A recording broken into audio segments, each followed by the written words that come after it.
बिस्मिल्लाहिर्रहमानिर्रहीम अस्सलाम वालेकुम। आज हम आपके लिए रमज़ान स्पेशल में लेकर आए हैं जंबो पकौड़ा, जो बहुत ही मज़े का बनता है। चलिए चलते हैं अपनी रेसिपी की तरफ।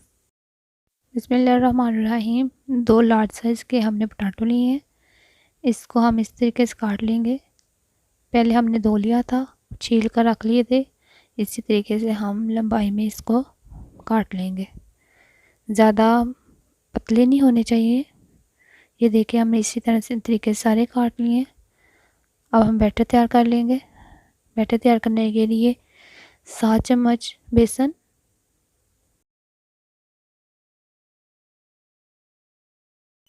1 चम्मच नमक डाल लेंगे, 1 चम्मच लाल मिर्च पाउडर, 1 चम्मच गरम मसाला, आधा चम्मच काली मिर्च, आधा चम्मच अजवाइन, आधा चम्मच हल्दी पाउडर।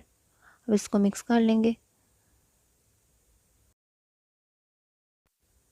1 गिलास पानी लेंगे, बैटर को रेडी कर लेंगे।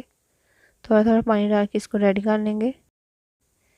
ये देखिए हमारा बैटर रेडी हो गया। अब हम इसमें धनिया ऐड करेंगे। इसी तरीके से अपने बैटर रेडी करना है, ज़्यादा पतला नहीं करना। पानी हमने 1 गिलास लिया था, थोड़ा सा बच गया। ऑयल हमने गर्म कर लिया है। अब हम जंबो पकौड़ा फ्राई कर लेंगे। बैटर में डिप करते जाएंगे। इस तरह हम बैटर में डिप करेंगे और इसे फ्राई कर लेंगे। इसी तरह हम सारे फ्राई कर लेंगे। मीडियम आंच पे से हम फ्राई कर लेंगे। इसी तरह सारे फ्राई कर लेंगे। ये देख सकते हैं हमारा जंबो पकौड़ा रेडी हो गया। अब हम इसे डिश आउट कर लेंगे। अगर आज की रेसिपी अच्छी लगे तो मुझे कमेंट करके ज़रूर बताएं। अगर आज की रेसिपी हमारी अच्छी लगे तो वीडियो को लाइक करें, अपने दोस्तों के साथ शेयर करें और मज़े मज़े की रेसिपी को देखने के लिए हमारे यूट्यूब चैनल हांडी जले की नहीं को सब्सक्राइब कर लें। मिलते हैं नेक्स्ट वीडियो में, तब तक के लिए अल्लाह हाफिज़।